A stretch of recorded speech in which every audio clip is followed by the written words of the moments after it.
halfway, to get up halfway and go back into the sajda, that's tarke wajib. You have to sit properly in the time that it takes to say Subhanallah. That's how much you should be sitting. दूसरी सजदे में जाने की जल्दी नहीं होनी चाहिए, वरना तर्क वाजिब हो जाएगा.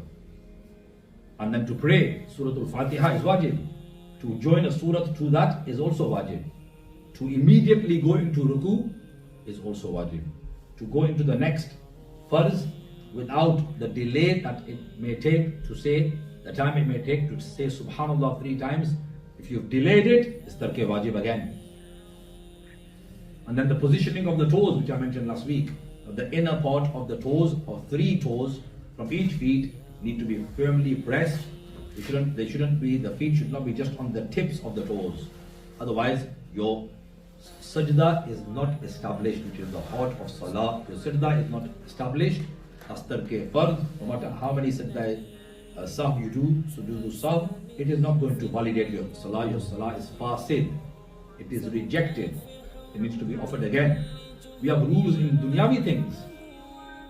In dunyavi things, in worldly matters, if things are not done correctly, you don't apply the right code when you're putting your credit card in, you can't access your money.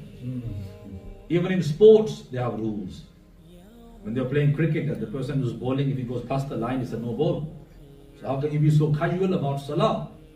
The Prophet ﷺ, he gave us rules and said, pray your salah, sallu kama ra'aytumuni usalli. Offer your salah as you have seen me pray salah. And that was recorded by the Sahaba Kiram Ridwanullahi Ta'ala alayhim ajma'in, as the Prophet advised them, and it has been told and conveyed to us in the books of fiqh. Clearly mentioned in the books of fiqh.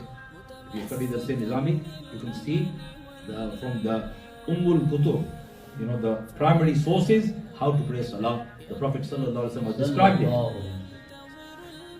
And then, after you sat properly in between the 2 sajdas, to keep the right foot stood up and sit on the left foot is sunnah. That's not wajib, it's sunnah. Yeah, but it is better that those 5 toes are facing the qibla and it is pressed. That's the sunnah. And in sajda, all 5 toes, the inner part of the toes, if you can do that, then that's according to the sunnah of Rasulullah sallallahu alaihi wasallam. And why do we pray salah? For thawab. For thawab, to earn reward. And you want to earn the maximum reward. So you follow the sunnah. You follow the sunnah. And then, when you are doing the arkan, they must be done slowly. That's why they say, wudu jawano jaisa karo or namaz bodo jaisi padho. Because an old man, he will pray salah slowly. Because he is unable to move fast. So the namaz should be offered slowly, with i'tidal. Yeah, with ease. Not rushing it. And you've got other things on your mind, I need to go back to those things.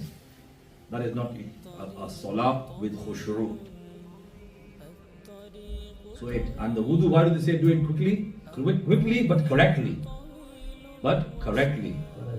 Because so you don't do israf, you don't waste water. So then, when you are doing the actions, you do them slowly. When you are reading in your salah, it should be loud enough so you can hear yourself. And it should be according to the tajweed. If you do not know the tajweed, then perfect your tajweed. Perfect it, otherwise your salah will not be valid. Again, it will not be valid. Because you will say one thing, but it will mean something different.